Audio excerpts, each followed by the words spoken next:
Imagine a world where Final Fantasy VII isn't about a guy with a giant sword fighting a corporate empire in a steampunk dystopia. Imagine instead a rainy 1994 Manhattan. The air is thick, the neon is flickering, and a grimy, cynical investigator named Detective Joe is stalking the back alleys of the New York City subway. He's not looking for materia, he's looking for people who are spontaneously bursting into flames. This wasn't just a random idea, this was the original pitch for Final Fantasy VII from the father of the series himself, Hironobu Sakaguchi. Before Midgar, before Cloud, and before the environmental themes we know today, Final Fantasy VII was supposed to be a grounded, supernatural detective noir set in our world, but Square blinked. They looked at Joe, they looked at the realistic brickwork of the 90s New York, and they decided it just didn't feel like Final Fantasy. The project was shelved, and the team pivoted towards the eco-fantasy epic that would eventually change the industry, but Sakaguchi couldn't let Detective Joe die. He took that urban grit, the Plan B assets, and the hook of the spontaneous human combustion, and he went looking for a new home for them. He found it in a Japanese horror novel by Hideki Sina called Parasite Eve. By skinning his discarded detective game with Sina's biological horror lore, Sakaguchi didn't just save a project. He accidentally created the cinematic RPG, but in doing so, he set off a chain reaction of discarded plans, legal nightmares, and an identity crisis that would haunt the franchise for the next 30 years. This is the story of the games that Parasite Eve was supposed to be, from the lost levels of the PS1 to the mobile phone sequel that was stripped of its own name. This is the history of the ultimate being that Square eventually forgot how to build.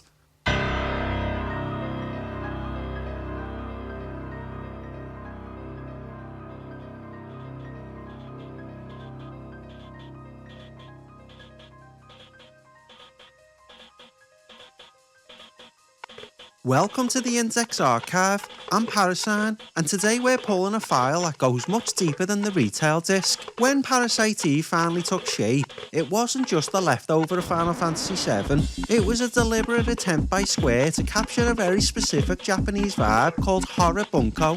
These were cheap, mass-market horror paperbacks, the kind you'd buy at a train station to read on a rainy commute. They were grimy, scientifically grounded, and deeply depressing, but to get there, a lot of the original high-fidelity plans had to be discarded. In early 1997, Square was showing off tech demos that looked significantly different from the final product. One of the most famous lost locations was the Wall Street Station. In the early builds, this was a fully modelled playable area, but as development shifted, the team, led by director Takashi Takita, decided the game was feeling too clean. They actually downgraded some of the environmental lighting and shifted the location to the Brooklyn Bridge station. They wanted the New York with Parasite Eve to feel like a graveyard. They stripped away the blockbuster polish and replaced it with a heavy, oppressive atmosphere that leaned into the game's M rating. But the biggest discarded plan for the first game involves the finale. In the original script and early design docs, the confrontation with Eve was much more graphic. To mirror the biological themes of the novel, Eve was intended to be in a more visibly pregnant state during the final battle. This was meant to emphasise the birth of the ultimate being as a literal, terrifying biological event. However, Square's legal team and the ratings board reportedly pushed back. The idea of a player character shooting a pregnant entity, even a mutated mitochondrial one, was a bridge too far for 1998. The plan was scrapped. Instead, the birth was shifted to a more abstract, monstrous transformation, and the ultimate being emerged as a separate floaty entity. It was a compromise that saved the game from being banned, but it was the first sign that the franchise's biological identity was always going to be at war with the realities of the market. Cellular DNA. Aliens within ourselves. Waiting To strike. Parasite.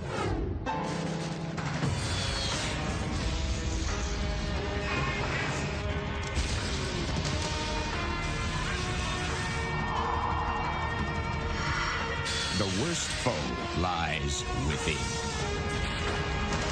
Parasite Eve. If you'd ever played the first two games back to back, the gameplay whiplash is enough to give you a medical condition. You go from a tactical, active time cinematic RPG to a survival horror game with tank controls that feel like Resident Evil in a leather jacket. That's because Parasite Eve II was never supposed to be a Parasite Eve game. Internally, the project started life as a spin-off. The original plan was to move away from the Aya Brea entirely and focus on the new lead, Kyle Madigan. The goal was to create a pure action horror title that utilised the new power of the late era PS1 to its fullest, focusing on gunplay and creature of the week biological monsters, rather than the heavy RPG elements of the first game. But as development progressed, the suits at Square started to get nervous. They realised that without the face of the franchise, they were just releasing a generic survival horror game into a market that was already drowning in them. At the 11th hour, the Kyle Madigan solo game was discarded. The developers were told to Aya-fy the script. They pivoted the entire story to bring Aya back, slotting her into an engine that was already built for a different style of movement and combat. This is why the game feels so claustrophobic and Resident Evil-esque. It was a survival horror game that had its original protagonist ripped out and replaced. The shift was so jarring that the original character designer for the sequel actually quit halfway through. Tetsuya Nomura had to be rushed in to finish the job, which is why Aya's design changed so drastically between 1998 and 1999. She went from the NYC cop look to a more stylised, Nomura-esque action hero because the original version for the sequel had been thrown in the trash. Kyle Madigan remained in the game, but he was relegated to a mysterious supporting role, a ghost of a protagonist he was actually meant to be. Just when you thought it was safe, the horror returns. Escaping the past means fighting for the future.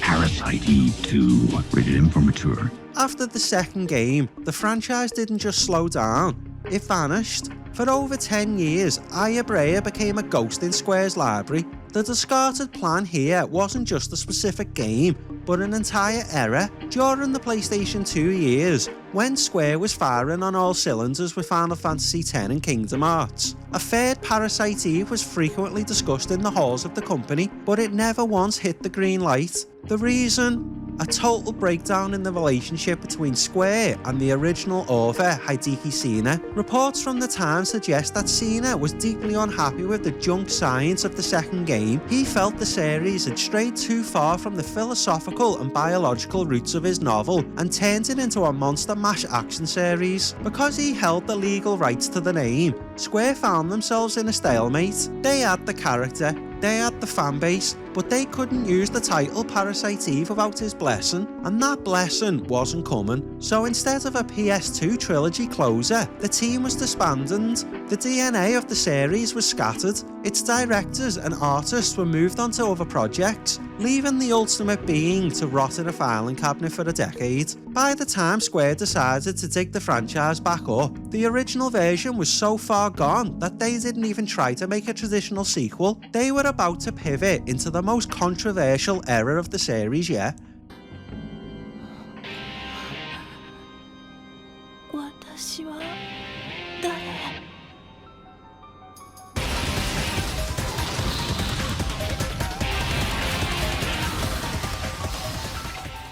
When Square finally decided to break silence in 2007, they didn't announce a grand PlayStation 3 revival or a cinematic masterpiece. Instead, they announced a mobile game. Before the third birthday was the high-octane PSP shooter we know today, it was designed as an episodic series for Japanese Docomo flip phones. This was the most literal discarded plan in the series' history.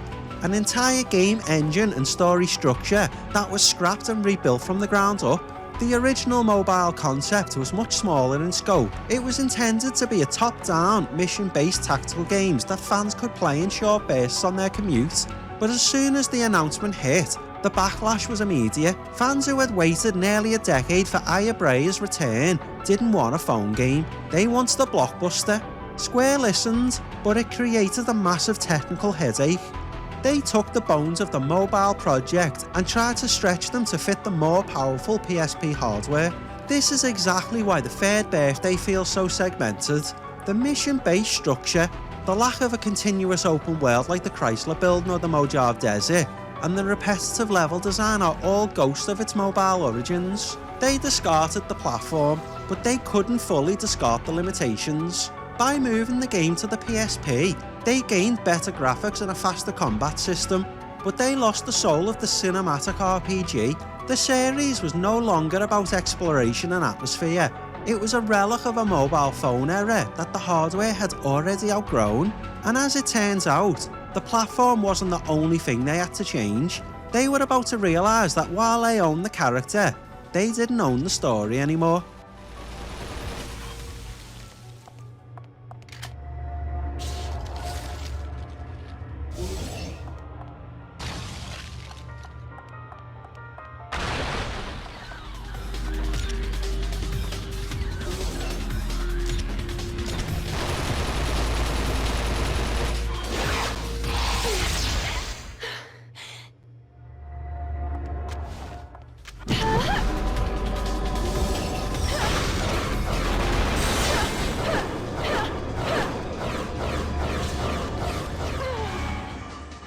By the time development on the third game was in full swing, Square Enix hit a legal wall that would fundamentally break the series' law. The contract with Hideki Sena had finally expired, and he wasn't interested in renewing it. This meant Square was forced to enact a scorched earth policy on their own franchise. They had to discard every single piece of biological terminology that defined the first two games. They couldn't use the name Parasite Eve, they couldn't even mention Mitochondria, they couldn't even reference the events of the original New York incident or the Nevada desert in any specific detail. This is why the game is called The Third Birthday and not Parasite Eve 3. It wasn't a creative choice, it was a legal necessity. They had to invent the Twisted, a vague time travel and supernatural threat to replace the scientifically grounded horror of the originals. They replaced the biological evolution themes with the overdrive mechanic, which allowed Aya to jump into the bodies of other people. For the fans, this was the ultimate betrayal. Everything they loved about the world building, the rogue organelles, the cellular evolution, the scientific mystery was tossed into the bin. Square was essentially making a sequel to a story they were no longer legally allowed to tell. The result was a game that felt like a stranger wearing Aya Brea's face. It was a sequel that had been stripped of its own DNA, forced to reinvent itself in a vacuum because the original plans were locked away in a lawyer's office. The series had survived the transition from RPG to survival horror, but it couldn't survive the loss of its own name.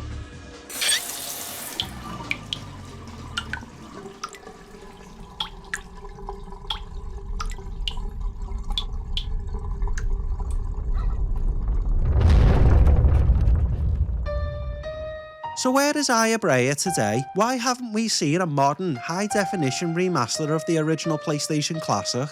You'd think in an era where Square Enix is remaking every pixel of Final Fantasy VII, they'd at least give us a 4K version of the Chrysler Building. The answer lies in one final, devastated, discarded plan: the source code itself.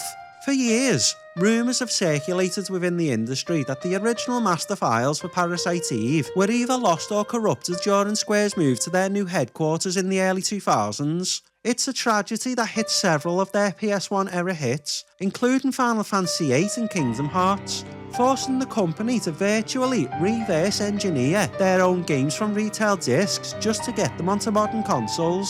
Because Parasite Eve sits in a legal grey area with the original author and features a complex engine that blended pre-rendered backgrounds with real-time tactical combat, the cost of rebuilding the game from scratch has always been deemed too high. The plan to preserve the series for future generations was essentially discarded by the passage of time and poor data management. Today, the franchise is a ghost. It started as a detective noir that was too realistic for Final Fantasy, survived the sequel that tried to replace its lead character, and died as a PSP shooter that wasn't allowed to use its own name. Aya Brea remains one of the most iconic protagonists of the 32-bit era, but her story is a cautionary tale of what happens when corporate branding, legal disputes, and technical mishaps collide. The ultimate being didn't evolve into something greater, it was simply left behind in the 90s. A masterpiece built on the bones of a discarded plan. 間に指のストーリーボードが貼られてるんです。ちょっとあんまり見られちゃうとまずいと思うので、いやいやそんな凝視しないでいただきたいなと思うんですけど。この辺はねちょっと。But here's the real kicker. Square Enix hasn't actually forgotten Aya Brea. They just have to keep it in the shadows. If you look closer at Final Fantasy VII Remake, you'll find a massive poster of Aya Brea, not as a hero, but as an advertisement for a fictional show. And in a 2015 tech demo for the same game, the character models were actually tested using Aya's rig from the third birthday. She is still there, hiding in the code of their biggest hits, a digital ghost haunting the very game she was originally supposed to star in. Maybe one day, the legal walls will come down, maybe the lost code will be found in a dusty box in Sengoku, but until then, Parasite Eve remains the most successful accident in gaming history, a masterpiece born from a rejection, killed by a contract, and remembered by everyone who ever stepped foot into the pixelated version of Carnegie Hall. The Mitochondria might be silent, but for those of us who played it, the fire hasn't gone out just yet.